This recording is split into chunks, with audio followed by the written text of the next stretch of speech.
اللہ نے فرمایا لوگوں راستہ مانگو تو قرآن کا نہیں، کیونکہ قرآن پڑھ کر بھی بہت سے لوگ گمراہ ہوتے ہیں۔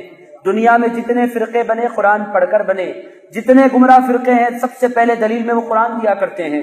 قرآن کا یہ کمال ہے، یضل بہ کثیرا ویہدی بہ کثیرا، قرآن بہت سے لوگوں کو گمراہ کرتا ہے، بہت سے لوگوں کو ہدایت دیتا ہے۔ انعام یافتہ لوگوں کے دامن کو پکڑنا تیرا کام ہے، اور قرآن کے دامن کو پکڑنا اللہ والوں کا کام ہے۔ ڈائریکٹ قرآن کو پکڑنے کی کوشش کرے گا تو پھر گمراہی تیرے ہاتھ آئے گی۔ میرے دوستو، آج آپ دیکھیں گے جتنے لوگ آپ صحیح راستے سے گمراہ ہو رہے ہیں، ان لوگوں کا سب سے بڑا پرابلم یہ ہوتا ہے کہ وہ اللہ والوں کے راستے کو چھوڑتے ہیں اور ڈائریکٹ قرآن اٹھاتے ہیں سمجھنے کے لیے، ڈائریکٹ بخاری سے مسائل استنباط کرنے کی کوشش کرتے ہیں۔ انسانی عقل بہت تھوڑی ہوتی ہے، دھوکہ کھا جاتے ہیں۔ وَلَقَدْ يَسَّرْنَا الْقُرْآنَ لِلذِّكْرِ فَهَلْ مِن مُدَّكِرٍ، اور بے شک ہم نے قرآن یاد کرنے کے لیے آسان فرما دیا ہے، تو ہے کوئی یاد کرنے والا؟ تو یہاں پہ قرآن کو یاد کرنا آسان فرمایا ہے۔ بعض لوگ اس کا ترجمہ کرتے ہیں کہ ہم نے قرآن کو سمجھنے کے لیے آسان بنایا، تو وہ بیچارے قرآن پاک کو سمجھنا شروع کر دیتے ہیں۔ ایسا ہرگز نہیں کرنا چاہیے۔ قرآن سمجھنے کے لیے آسان نہیں ہے، یاد کرنے کے لیے آسان ہے۔ یہی وجہ ہے کہ 6 سال کا بچہ بھی ہمارا قرآن عظیم کو پورا کا پورا یاد کر لیتا ہے، لیکن سمجھنا اگر آسان ہے تو پھر آپ بتائیے کہ ہر شخص کے قرآن سمجھ کے عالم نہ بن جاتا؟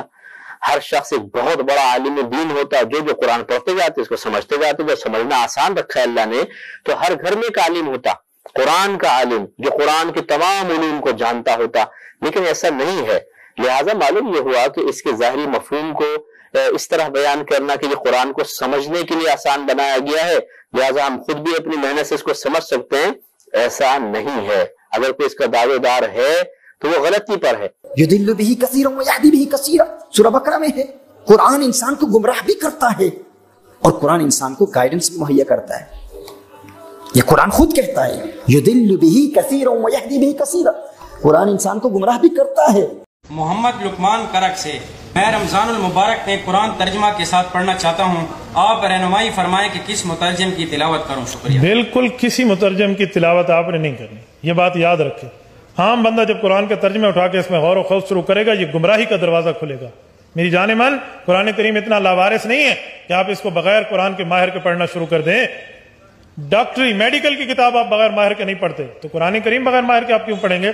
ترجمے آپ کے لیے نہیں ہے، یہ طالب علم کے لیے ہے، یہ انڈر کنسٹرکشن عالم کے لیے ہے، جو ابھی زیر تعمیر ہے، یہ اس کی مدد کے لیے ہے۔ آپ کو چاہیے آپ نے ترجمہ پڑھنا ہے تو کسی عالم دین کی زیر نگرانی پڑھیں۔ اس وقت پوری دنیا کے اندر جتنے بھی مسلمان روڈز پہ احتجاج کے لیے نکلے ہوئے ہیں، خواہ وہ غلط طریقے سے احتجاج کر رہے ہیں یا صحیح طریقے سے، ان سب مسلمانوں سے میرا سوال ہے، ایک ہی سوال، کیا اس کتاب قرآن کے ساتھ آپ کی محبت جذباتی محبت ہے، جو ایک ہندو کو بھی اپنی کتاب سے ہے، ایک کرسچن کو بھی اپنی کتاب سے ہے، ایک یہودی کو بھی اپنی کتاب سے ہے، ایک سکھ کو بھی اپنی کتاب سے ہے، تو وہ تو تمام ریلیجن کے ماننے والے لوگوں کو اپنی کتابوں کے ساتھ جذباتی محبت ہے۔ اس کے پیچھے کوئی علمی دلیل نہیں ہوتی سوائے اس کے کہ وہ ایسے خاندان میں پیدا ہوئے ہوتے ہیں کہ جن کا ریلیجن وہ ہوتا ہے۔ اگر تو یہ والی محبت ہے تو اس طرح کی محبت تو اللہ تعالیٰ کو نہیں چاہیے۔ اور اگر آپ کی واقعی اس کتاب کے ساتھ علمی محبت ہے، آپ نے پورے ہوش و حواس کے ساتھ اس کو ورڈ آف گاڈ مانتے ہوئے، اللہ کا کلام مانتے ہوئے ایکسیپٹ کیا ہے، اور محمد رسول اللہ صلی اللہ علیہ وآلہ وسلم کو خاتم النبیین مانا ہے، تو پھر آپ کی عقیدت اس دین کے ساتھ، اس کتاب کے ساتھ وہ جذباتی نہیں بلکہ علمی ہونی چاہیے۔ جذباتی محبت تو پھر بھی ختم ہو جاتی ہے، علمی محبت جو آپ نے پورے وثوق کے ساتھ، دلائل کے ساتھ حاصل کی ہوتی ہے نا، وہ کبھی بھی ختم نہیں ہوتی۔ تو میرا تو اپنا پوائنٹ آف ویو یہ ہے کہ مسلمانوں کی اکثریت 99.99% لوگ قرآن حکیم کے ساتھ صرف جذباتی محبت رکھتے ہیں، علمی محبت نہیں رکھتے۔ اب آپ پوچھیں گے کہ اتنی بڑی سٹیٹمنٹ کے پیچھے دلیل کیا ہے، تو صرف ایک دلیل، اور وہ یہ ہے کہ کتنے مسلمان ہیں جنہوں نے قرآن کو اپنی نیٹو لینگویج میں ترجمے کے ساتھ پڑھا ہے، یہ جاننے کے لیے کہ میرا رب مجھ سے کیا چاہتا ہے۔ اگر تو یہ علمی محبت ہوتی تو یہ کام کر لیا جاتا۔ آپ کا کوئی دوست بھی فورن ملک سے اپنی لینگویج کے اندر خط لکھے تو آپ 50 بندے ڈھونڈیں گے جو آپ کو ترجمہ کر کے یہ بتائیں کہ وہ آپ سے کیا کہنا چاہ رہا ہے. کدھر ڈالر تو نہیں بھیج دیتے. ہاں یہ بھی ہو سکتا ہے نا کہ ہو سکتا ہے ریمیٹنس میرے لیے بھجوائیں اور مجھے پتہ نہ چل رہا ہو. لیکن قرآن وہ مظلوم کتاب ہے کہ جو دنیا میں سب سے زیادہ پڑھی جاتی ہے، لیکن اس کا تاریک پہلو یہ ہے کہ دنیا میں سب سے زیادہ بغیر سمجھ کے پڑھی جانے والی کتاب اگر کوئی ہے نا تو وہ یہ کتاب ہے. سب سے زیادہ بغیر سمجھ کے. اس وقت بمشکل 15 سے 20% مسلمان ہیں جو بائی برتھ عربی ہیں. باقی تو 85% کے قریب مسلمان جو ہیں وہ اجمی ہیں، ادر دین عرب ہیں، اور ان کی نیٹو لینگویج عربی نہیں ہے. اور ان میں سے بھی کتنے لوگ ہیں جو سیکھتے ہیں.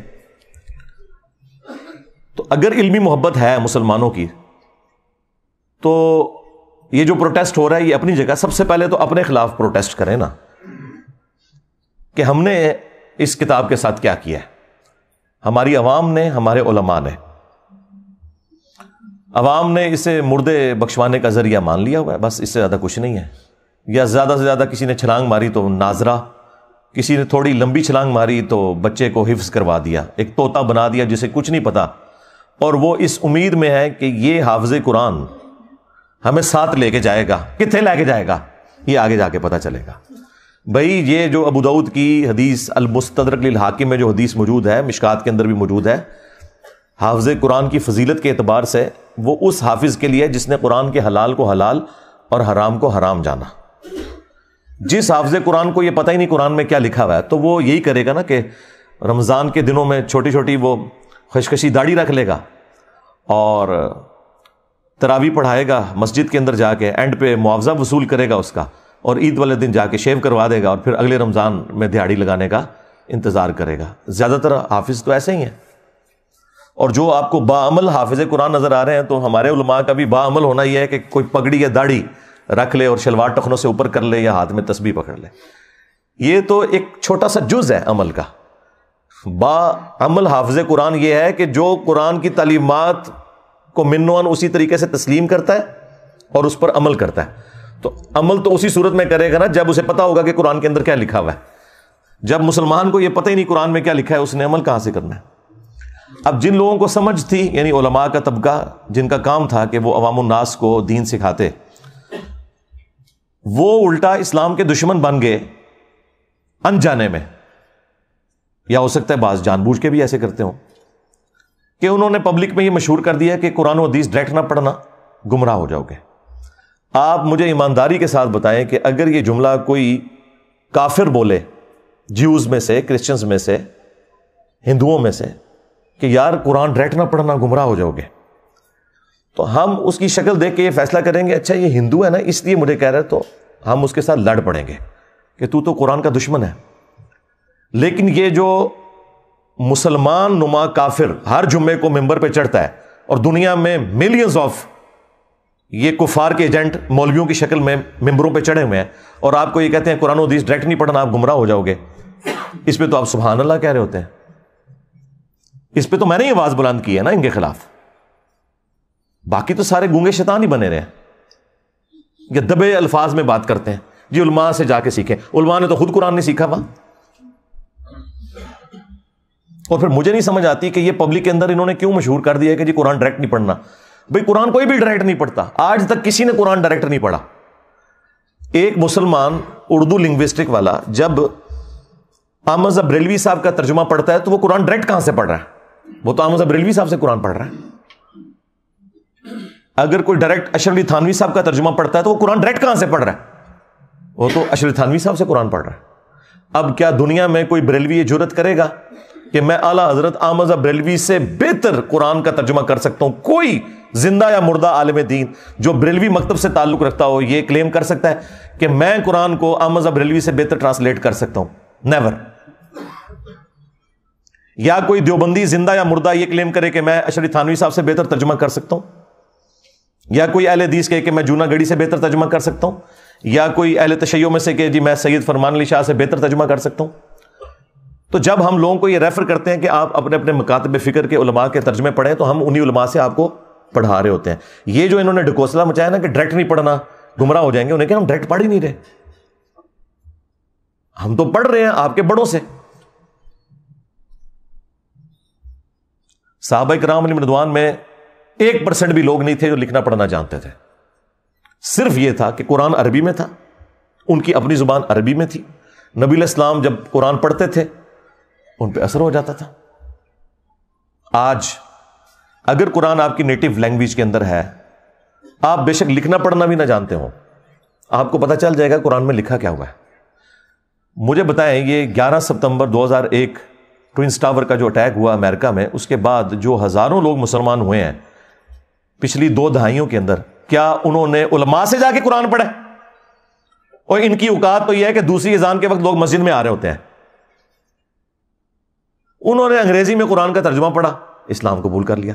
اور پھر ان میں سے کئی لوگ ہیں جنہوں نے باقاعدہ پھر اسلام کے دفاع میں کتابیں لکھی، اور یہاں بڑے بڑے علماء بڑے فخر سے بتاتے ہیں کہ دیکھیں جی یہ فلاں انگریز ہے، اس نے نبی صلی اللہ علیہ وآلہ وسلم کے حق میں یہ کتاب لکھی ہے. اب انہی علماء سے پوچھیں کہ بھئی اس کے پاس تو ڈگری نہیں ہے، تم اس کی تعریف کیوں کر رہے ہو؟ وہ کہتے ہیں ڈگری چھوڑیں، بات بڑی اچھی کی ہے، کیونکہ اس کے نام کے ساتھ انجینئر تو نہیں نہ آتا. ہاں بس چپ کتے رہو، انجینئر آئے گا پھر دیکھ لیں گے. دیکھیں آپ لوگوں کو میں چھوٹی چھوٹی ایسی چیزیں بتاتا ہوں جس سے آپ کا دماغ کھلے، کہ جب آپ غیر مسلموں کی مثالیں دیتے ہیں کہ فلاں نے نبی علیہ السلام کی شان میں یہ کتاب لکھ دی، فلاں نے یہ لکھ دی، تو یار وہ کوئی ڈگری والے لوگ ہیں؟ نہیں، انہوں نے قرآن بھی اپنی نیٹو لینگویج میں اسٹڈی کیا ہوتا ہے، لیکن چونکہ وہ پوری نیک نیتی کے ساتھ یہ کرتے ہیں، اللہ تعالیٰ انہیں اسلام تک بھی پہنچا دیتا ہے. کئی ایسے لوگ بھی ہوتے ہیں اور ان کی ورکنگ آپ کو نظر آتی ہے اور آپ کوٹ کرتے ہیں، ان کے ساتھ کی ورکنگ آپ کے لوگ نہیں کر سکتے.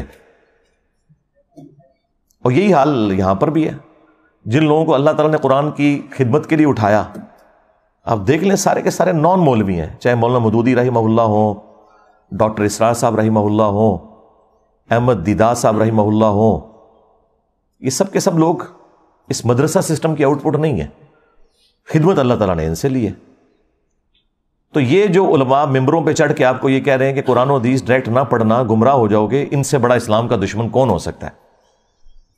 ہم کس حوصلے کے ساتھ ان کی یہ باتیں سن لیتے ہیں.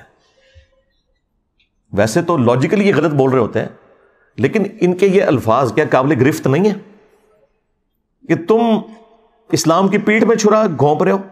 اصل میں یہود و نصارہ کے کفار کے ایجنٹ یہ لوگ ہیں جو آپ کے ممبروں پہ بیٹھے ہوئے ہیں کہ جی قرآن و حدیث ڈائریکٹ نہیں پڑھنا. اور یہ کہہ رہے کیوں ہیں؟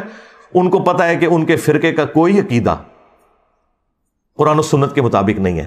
انہیں فوراً فکر لگ جاتی ہے کہ اگر کسی نے قرآن ترجمے سے پڑھا تو پھر مرے ہوئے بزرگوں کو، بابوں کو پکارنا چھوڑ دے گا، ایک اللہ کا پکارنے والا وہ بن جائے گا. ایاک نعبد و ایاک نستعین. انہیں یہ فکر لگ جاتی ہے کہ اگر اس نے صحیح بخاری اور صحیح مسلم پڑھ لی تو اس سے تو پتہ چلے گا کہ نماز کا طریقہ تو ایک ہی لکھا ہوا ہے تمام کتابوں کے اندر، سنی ہو یا شیعہ. اور سنیوں کی بھی ٹاپ آف لسٹ جو کتابیں بخاری اور مسلم، اس میں تو نماز کا طریقہ رکوع میں جاتے وقت اور رکوع سے اٹھتے وقت رفع الیدین کے ساتھ لکھا ہے. تو میں پھر اس کو کیسے سنبھالوں گا؟ یہ تو آگے مجھ سے پوچھے گا کہ بخاری مسلم تمہارے مدارس میں اگر پڑھائی جا رہی ہے تو تم لوگ نماز سنت کے مطابق کیوں نہیں پڑھ رہے؟ یہ پیچھے ریزن ہے، ان کے چندے بند ہو جائیں گے. یہ آپ کو کبھی بھی قرآن و حدیث ڈائریکٹ نہیں پڑھنے دیں گے. اسلام کے ساتھ دشمنی یہ لوگ کر رہے ہیں، قرآن کے بڑے دشمن یہ ہیں. اور پھر دیکھیں کیسی دشمنی ہے ان کی. آپ کو یہ قرآن کے حوالے سے بجائے یہ بتانے کے کہ یہ کتاب ہدایت ہے، آپ کو یہ بتائیں گے جی قرآن میں تو لکھا ہے کہ قرآن پڑھ کے لوگ گمراہ بھی ہو جاتے ہیں. استغفر اللہ. میری یہ بات یاد رکھیے گا، اگر کسی کا یہ عقیدہ ہے کہ قرآن لوگوں کو گمراہ کرتا ہے، ایسا شخص کافر ہے. اس کے کفر میں شک کرنے والا بھی کافر ہے. مسلمان کا یہ عقیدہ ہو ہی نہیں سکتا کہ یہ کتاب گمراہ کرتی ہے، ورنہ ہم غیر مسلم کو یہ کہیں گے کہ بھائی یہ لوگ کتاب پڑھو، گمراہ بھی ہو سکتے ہو، ہدایت بھی پا سکتے ہو، آگے تمہاری اپنی مرضی ہے. وہ کہے گا جی کول ہی رکھو. ہاں لاجیکل. آج اگر کوئی غیر مسلم اسلام قبول کرنا چاہے یا اسلام کو اسٹڈی کرنا چاہے اور ہم سے پوچھے بتاؤ تمہاری کتاب کون سی ہے، ہم اسے قرآن دیتے وقت یہ کہیں گے کہ یہ ہماری کتاب ہے، لیکن 50-50 چانسز ہیں، گمراہ بھی ہو سکتے ہو، ہدایت بھی. کہے گا جی کول ہی رکھو. اور اگر کوئی میرے جیسا مسلمان وہ یہ کہے کہ یہ ہماری کتاب ہے، اسے پڑھو، یہ سراپا ہدایت ہے، اور آگے سے اگر وہ انگریز پوچھ لے کہ کیا تو نے بھی یہی قرآن پڑھ کے اپنے عقیدوں کی اصلاح کی تھی، تو 99% مسلمان جو ہے نا اس کا منہ دیکھیں گے کہ نہیں. پھر وہ آگے سے اگر یہ پوچھ لے کہ اگر تو نے اس کتاب سے ہدایت حاصل نہیں کی ہے تو مجھے کیوں مشورہ دے رہا ہے، تو ہمارے سر شرم سے جھک جائیں گے. قرآن میں کہیں نہیں لکھا یہ قرآن گمراہ کرتا ہے. وہ ایک جملہ، جس طرح میرے کلپ یہ چھوٹے چھوٹے کاٹتے ہیں نا، یہ اللہ کا کلپ کاٹا ہوا ہے ان مولویوں نے. یہ مولوی اتنے ظالم ہیں کہ یہ اللہ کے بھی کلپ کاٹتے ہیں. یضل بہ کثیر ویہدی بہ کثیرا، یہ اللہ کا کلپ انہوں نے قرآن سے کاٹا ہے.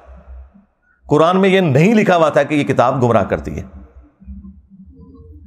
قرآن میں تو یہ لکھا تھا کہ اللہ تعالیٰ اس بات سے حیا محسوس نہیں کرتا کہ وہ بات سمجھانے کے لیے مچھر کی مثال دے یا اس سے بھی کسی حقیر چیز کی.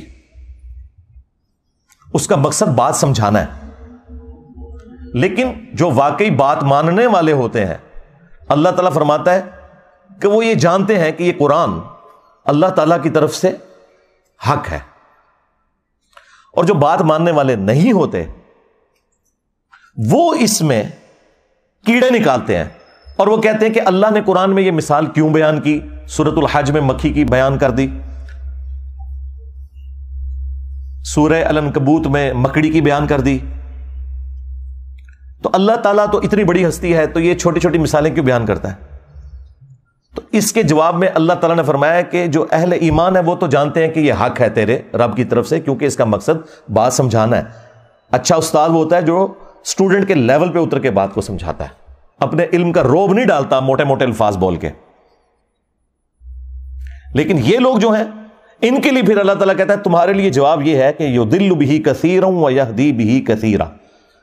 اللہ تعالیٰ اس کتاب کے ذریعے گمراہ کر دیتا ہے بہت سے لوگوں کو.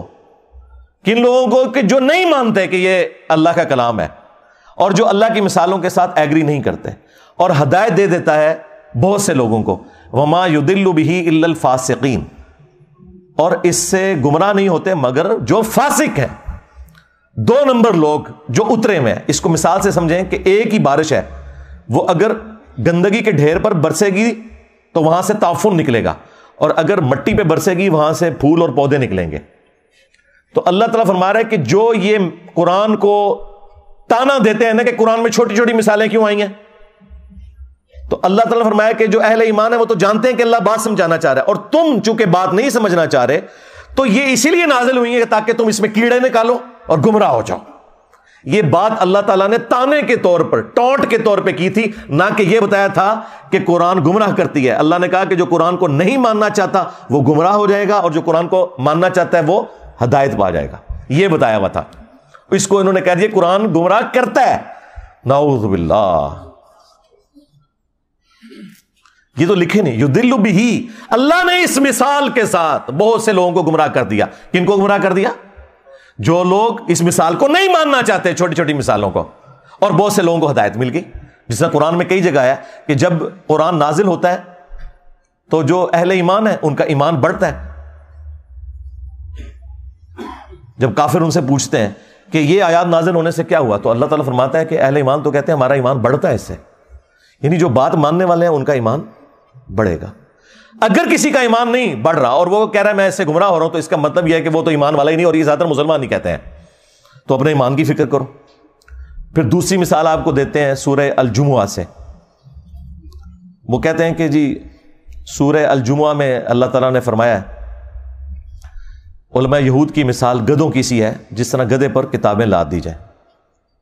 تو یہ کوئی کتابیں سامنے رکھ کے یا کتابیں پڑھ کے کوئی بندہ عالم نہیں بن جاتا. یہ تو اللہ تعالیٰ نے گدھوں کی مثال بیان کی ہے. حالانکہ یہ انہی کو ہی اللہ تعالیٰ نے گدھوں سے مثال دی ہے کہ جو لوگ کتابیں صرف سامنے رکھتے ہیں پڑھتے نہیں، ان کے شوکیسوں میں سجی ہوئی ہوتی ہیں. کیوں؟ گدھے پہ اگر آپ کتابیں لاد دیں تو گدھا کتاب کا صرف بوجھ اٹھا سکتا ہے، پڑھ نہیں سکتا. تو اللہ نے علماء یہود کو کہا کہ تم نے بھی ان کتابوں کا بوجھ اٹھایا ہوا تھا کئی صدیوں سے، تمہیں پتا تھا کہ اس کتاب کے اندر آخری پیغمبر کی پیش گوئیاں لکھی ہیں، لیکن جب وہ پیغمبر آئے ہیں تم ان کے انکاری ہو گئے ہو. تو تمہاری مثال ان گدھوں کی سی ہے کہ جن پہ کتابیں لدی ہیں، تم نے وہ کتاب پڑھ کر اس پیغمبر کو نہیں پہچانا. کتاب پڑھنے والوں کو تانا نہیں دیا اللہ نے، نہ پڑھنے والوں کو گدھے کا، یعنی آپ کے بھی علماء کو جنہوں نے شوکیسوں میں سجائی ہوئی اور کہتے ہیں قرآن ڈائریکٹ نہ پڑھنا گمراہ ہو جاؤ گے. یہ مثال تو ان علماء کی بیان ہوئی بھی ہے کہ انہوں نے گدھے کی طرح بوجھ کتابوں کا اٹھایا. آج تک کسی نے بخاری مسلم سے نماز کا طریقہ نہیں اپنی پبلک کو بتایا. تو گدھو تم نے یہ بوجھ ہی اٹھایا ہوا ہے بخاری مسلم کا، اس پہ پڑھ کے عمل نہیں کیا. جس طرح علماء یہود نے نبی صلی اللہ علیہ وآلہ وسلم کی پروفیسیز دیکھ کر ان پر عمل نہیں کیا تھا، الٹا رسول اللہ کے مخالف بن گئے تھے. آج تم بھی اسلام کی پیٹھ میں چھرا گھونپ رہے ہو. یہ مطلب ہے اس کا. جی گدھوں کی مثال آئی ہے، اور گدھوں تمہاری مثال آئی ہوئی ہے. اور یہ گدھے کی مثال بخاری مسلم میں نبی الاسلام نے اپنے امت کے واعظین ان مولویوں کے بارے میں بھی فرمایا کہ میں نے کولو کا جس طرح گدھا ہوتا ہے نا، جس طرح بیل ہوتا ہے نا، اس طرح گدھا بھی ہوتا تھا اگلے زمانوں میں. اس طرح میں نے جہنم میں ایسے لوگوں کو جو لوگوں کو نیکی کا حکم کا کہتے تھے، خود کو نہیں عمل کرتے تھے، یعنی کہ مولوی طبقہ علامہ پاڑے والا، تو ان کو میں نے انتڑیوں کے گرد، اپنی انتڑیوں کے گرد جہنم میں چکر لگاتے ہوئے دیکھا ہے، گدھے کی مانند. تو نبی الاسلام نے انہیں گدھے کی مثال بیان کیا ہے. قرآن نے بھی کیا ہے، نبی الاسلام نے بھی کیا ہے. قرآن نے تو علماء سوء کو کتا کہا ہے. سورۃ الاعراف کی آیت نمبر 175 اور 176 میں بلعام بن باعورہ جو ایک یہودی عالم تھا، تفصیل اس کی المستدرک للحاکم میں موجود ہے. اللہ نے علم دیا تھا لیکن پستی میں گر گیا، دنیا کا کتا بن گیا. اچھا وہ چندوں کے چکر میں پڑ گیا. اللہ نے کہا کہ ہم نے اسے علم دیا تھا لیکن وہ دنیا کا طلبگار ہو گیا. اب اس کی مثال کتے کی سی ہے. جس طرح کتا ہر وقت زبان باہر نکالے ہوتا ہے، چاہے اس کے پیٹ میں کچھ ہو یا نہ ہو، اس پہ بوجھ ڈالیں نہ ڈالیں، اس کی رالیں ٹپکتی رہتی ہیں نا، اس طرح اس کی رالیں ٹپکتی ہیں. یہ چندہ بک لے کے پھرتا رہتا ہے. آج کے دور میں قرآن پہ، سنت پہ، انبیاء کرام علیہ السلام کی تعلیمات پر عمل کرنے والوں کو اللہ تعالیٰ نے کبھی بھی قرآن میں برا نہیں کہا. ہمیشہ ان کو کہا کہ جو نام لے کر اس پہ عمل نہیں کر رہے، یعنی علماء سوء. پھر ابو داؤد کے اندر وہ حدیث موجود ہے کہ نبی الاسلام نے فرمایا میری امت میں ایسے فرقے پیدا ہوں گے، ان میں ایسی بدعات سرایت کر جائیں گی جس طرح ہلکا کتا، یہ ریبیز جو ہوتے ہیں، یہ کسی کو کاٹ جائے اور اس کے ایک ایک رگ و ریشے میں اس کا زہر پہنچ جائے نا، اس طرح میری امت میں ایسے فرقے ہوں گے کہ جن کے اندر بدعات کا زہر پہنچ جائے گا جس طرح کتا کاٹ جاتا ہے. اب میں آپ سے پوچھوں گا یہ کون سا کتا ہے جو کاٹ جائے تو آپ کے جسم کے اندر مذہب کے پوائنٹ آف ویو سے نیگیٹو چیزیں انجیکٹ ہو جاتی ہیں؟ ظاہر ہے کسی کرکٹر، فٹ بالر، اسکواش کے پلیئر کے کاٹنے سے تو ایسا نہیں ہوگا، مولوی کے کاٹنے سے ہی ہوگا نا، کیونکہ دین کا کسٹوڈین اور دین سکھانے والا کون ہے؟ مولوی. تو یہ ہلکا کتا کون ہے؟ اور اگر آپ کو یقین نہ آئے تو آپ بریلویوں سے پوچھ لیں کہ دیوبندیوں کے علماء کیا ہیں، وہ کہیں گے بلعام بن باعورہ. ہاں دیوبندیوں سے پوچھیں، کہیں گے بریلویوں کے علماء بلعام بن باعورہ. تو میں جو بات کر رہا ہوں اس کے اوپر اجماع امت ہے. ہاں ذہن میں رکھیے گا، میں نے کوئی ایسی بات نہیں کی ہے کہ جس کے اوپر اتفاق نہ ہو. وہ اپنی اینک لگا کے دیکھ رہے ہوتے ہیں نا، اس لیے ان کو برا لگ رہا ہوتا ہے. آپ کسی بھی مسلمان سے پوچھیں کہ یہ قرآن حکیم میں جو اللہ نے مختلف جگہ پہ فرمایا ہے کہ جو گمراہی کے پیشواں ہیں یہ اپنے ماننے والوں کو اپنے ساتھ جہنم میں لے کے جا رہے ہوں گے، تو اگر کسی بریلوی سے پوچھیں کیا اس سے مراد احمد بریلوی صاحب ہوں گے، کہ نہیں نہیں نہیں یہ تو دیوبندیوں کے بارے ہے. دیوبندیوں سے پوچھیں وہ کہیں گے احمد بریلوی کے بارے میں، اور یہ کہتے ہیں، وہ کتابوں میں بھی لکھا ہے. نہ تسلی ہو تو المحند علی المفند اور حسام الارمین پڑھ کے آپ دیکھ لیں.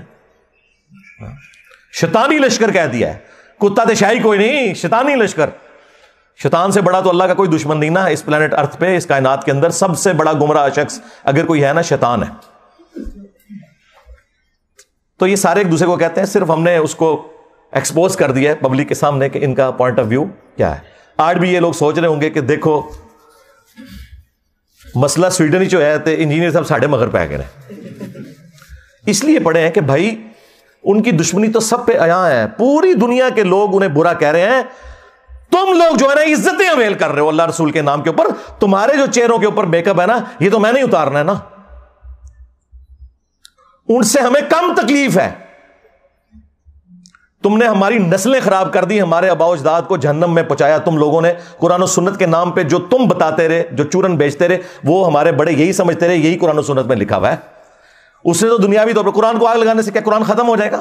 زیادہ زیادہ ہمیں ایک تکلیف ہوئی ہے نا تو ہم اس کا اظہار کریں گے. تو مجھے بتائیں کتنے مسلمان ہیں جنہوں نے یہ آگ لگائے جانے والے واقعے کے بعد آ کے وی لاگ بنایا کہ ہاں بھائی آج کے بعد میں 5 وقت نماز پڑھوں گا، میں داڑھی رکھوں گا، اور آج سے ہی میں قرآن ترجمے سے پڑھوں گا اور میں دیکھوں گا کہ میرے رب نے مجھ سے کیا کہا ہے. تم نے میری اس کتاب کو آگ لگائی ہے، میں آج سے اس کتاب کے مطابق عمل شروع کر دوں گا. ایک کوئی گال کر کے دسے، کوئی نہیں کرتا. نہ کوئی عالم نہ کوئی وائز کسی کو کہے گا کہ تم ایسا کرو, کیونکہ کتی چورا نہ رلی ہوئی ہے. ہاں, گھر کی حفاظت کے لیے کتا رکھا جاتا ہے نا, اگر وہ چوروں کے ساتھ مل جائے تو پھر اس گھر کی حفاظت نہیں ہوتی. آپ کے بھی یہ علماء سو جن کو قرآن میں کتا کہا گیا, جنہیں سنن نبی داؤد میں نبی الاسلام نے کتا کہا, جنہیں قرآن میں گدھا کہا گیا, جنہیں بخاری مسلم میں نبی الاسلام نے گدھا کہا, یہ بھی مل گئے ہوئے ہیں ان کے ساتھ. قرآن و حدیث ڈائریکٹ نہ پڑھنا گمراہ ہو جاؤ گے, قرآن و حدیث ڈائریکٹ نہ پڑھنا گمراہ ہو جاؤ گے. اور اس بات کے اوپر کسی کی جرت ہی نہیں ہوتی کہ بولے, کہ ان کو للکارے کہ یار یہ کیا بات تم کر رہے ہو,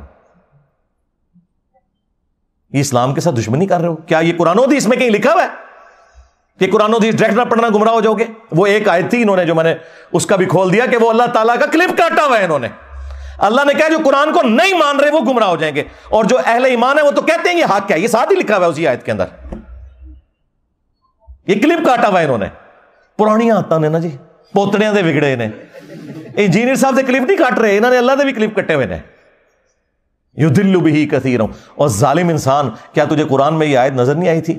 شہر رمضان الذی انزل فیہ القرآن, رمضان کا مہینہ وہ ہے جس میں قرآن نازل ہوا. ھدی للناس, پوری انسانیت کے لیے ہدایت ہے. وبینات من الہدی, اور اس میں ہدایت کے روشن دلائل ہیں. والفرقان, اور یہ کتاب حق اور باطل میں تمیز کرنے والی کتاب ہے. ھدی للناس, پوری انسانیت کے لیے, مسلمان ہو یا کافر ہو. اور صحیح بخاری میں ہے محمد فرق بین الناس, محمد فرق ہے لوگوں میں حق اور باطل کے اندر. تو دیکھ لیں, نہ انہوں نے قرآن کو پکڑا ہے, نہ محمد صلی اللہ علیہ وآلہ وسلم کی تعلیمات کو پکڑا ہے. اور اگر کوئی پوچھیں تو کہنا جی پیچھے اللہ رسول ہی ہے. ہاں, اللہ رسول پیچھے رکھنے واسطے نہیں ہے, اگے رکھنے واسطے ہے. پیچھے اللہ ہی رسول ہے. عزتیں اویل کی ہیں تم نے اللہ اور اس کے رسول کے نام کے اوپر, عز و جل و صلی اللہ علیہ وآلہ وسلم. چندے کھائے ہیں تم لوگوں نے, جدادیں بنائی ہیں رسول اللہ صلی اللہ علیہ وآلہ وسلم کے نام پر دھوکہ دے کر لوگوں کو. مکے اور مدینہ کے نام کی آوازیں لگا کر تم نے سواریاں سوار کی, لیکن پھینکی جا کے بغداد میں, اجمیر میں, دیوبند میں, بریلی میں. غداری کی ہے تم لوگوں نے. اور دیکھو پھر اللہ تعالیٰ نے تمہارے اوپر بلائے بھی کتنی بڑی چھوڑ دی ہے. جو کہتا ہے کہ میرے نبی عیسیٰ ہے ہی کوئی نہیں, تیرے بابے تھے شے ہی کوئی نہیں. اس تکلیف کا اندازہ آپ کو ہوگا جب آپ دعوت کا کام کریں گے. پھر آپ کو پتا چلے گا انجینئر صاحب تو بہت نرم ہے, وہ تو خالی شعر پڑھتے ہیں, ان کے ساتھ تو کچھ اور ہونا چاہیے. یہ قرآن کے ساتھ غداری ان لوگوں نے کی ہے.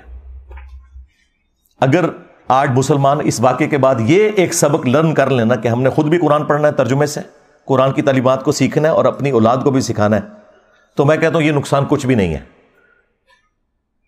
اگر ہم یہ کرنے میں کامیاب ہو جائیں. قرآن حکیم میں اللہ تعالیٰ نے تو آپ کے پروفٹ صلی اللہ علیہ وآلہ وسلم کا جو انسٹرومنٹ آف دعویٰ ہے نا, وہ قرآن بتایا. وَأُوحِيَ إِلَيَّ هَذَا الْقُرْآنُ لِأُنذِرَكُم بِهِ وَمَن بَلَغَ. اے نبی تم فرما دو قرآن میری طرف اس لیے وحی کیا گیا تاکہ میں اس کتاب کے ذریعے لوگوں کو ڈر سناؤں آخرت کا, اور جس تک یہ کتاب پہنچ جائے اسی کتاب کے ذریعے وہ تبلیغ کرے, ڈر سنائے. یعنی جو دعوت و تبلیغ کے لیے سلیبس ہے وہ قرآن ہے, فضائل اعمال یا فضائل سنت نہیں ہے, قرآن ہے. فذکر بالقرآن من یخاف وعید, اے نبی قرآن کے ذریعے تبلیغ کریں, ڈر سنائیں ہر اس شخص کو جو اللہ کی دھمکی سے ڈرنے والا ہے. اور نبی الاسلام کے دنیا سے تشریف لے جانے کے بعد قیامت تک کے لیے اللہ تعالیٰ نے ختم نبوت صلی اللہ علیہ وآلہ وسلم کی برکت سے اس کتاب کو محفوظ بھی کر دیا ہے. انا نحن نزلنا الذکر وانا لہ لحافظون. بے شک اس الذکر قرآن کو, یاد دہانی کو, جو اللہ کی یاد دلانے والی کتاب ہے, کتاب نصیحت ہے, ہم نے نازل کیا, ہم ہی اس کی حفاظت کرنے والے ہیں. اگلی کتابیں ٹیمپر ہوتی تھی, نیا پیغمبر آ جاتا تھا. اب چونکہ پیغمبر کوئی نہیں آنا تو اللہ تعالیٰ نے اس کتاب کو قیامت تک کے لیے محفوظ کر دیا. پھر اللہ تبارک و تعالیٰ نے امت کے لیے فرما دیا وَلَقَدْ يَسَّرْنَا الْقُرْآنَ لِلذِّكْرِ فَهَلْ مِن مُدَّكِرٍ. ہم نے قرآن کو نصیحت حاصل کرنے کے لیے آسان کر دیا, تو ہے کوئی نصیحت حاصل کرنے والا؟ اچھا یہ تو قرآن میں 4 جگہ لکھا ہوا ہے ایک ہی سورت کے اندر. یہ کہاں لکھا ہے کہ قرآن نصیحت حاصل کرنے کے لیے مشکل ہے؟ تو ہے کوئی اس سے بھاگنے والا؟ اور یہ تو آپ کو مولوی کہہ رہے ہیں قرآن و حدیث ڈائریکٹ نہ پڑھنا گمراہ ہو جاؤ گے. ان ظالموں سے پوچھو کہ ہمارا عقیدہ تو قرآن میں ایک سورت میں 4 دفعہ اللہ تعالیٰ نے بیان کیا ہے, وَلَقَدْ يَسَّرْنَا الْقُرْآنَ لِلذِّكْرِ فَهَلْ مِن مُدَّكِرٍ. ہم نے قرآن کو نصیحت حاصل کرنے کے لیے آسان کر دیا, ہے کوئی نصیحت حاصل کرنے والا؟ تم بتاؤ یہ قرآن میں کہاں لکھا ہے کہ قرآن ڈائریکٹ نہ پڑھنا گمراہ ہو جاؤ گے؟ وہ میں نے بتایا, انہوں نے اللہ کا کلپ کاٹا تھا, اس کو بھی میں نے آج ایکسپلین کر دیا. تو تمہارا تو کوئی عقیدہ, کوئی دعویٰ قرآن میں لکھے نہیں, اس کے الٹ باتیں لکھی ہوئی ہیں. اتنا ظلم کیا ہے تم نے اس کتاب کے ساتھ, تو تمہارا حشر وہی ہونا ہے جو قرآن میں لکھا ہے. وقال الرسول یا رب ان قوم اتخذوا هذا القرآن مہجورا. رسول اللہ قیامت کے دن شکایت کریں گے کہ اے اللہ میری امت نے قرآن کو پیٹھ کے پیچھے ڈال دیا تھا. ہمیں صرف شفاعت والا ورژن بتایا گیا جو حق ہے, لیکن جو شکایت لگنی ہے کہ قرآن کو پیٹھ کے پیچھے ڈال دیا تھا وہ نہیں ہمیں بتایا گیا. اور پریکٹیکلی ہمیں نظر آ رہا ہے کہ قرآن کو پیٹھ کے پیچھے ڈال دیا گیا.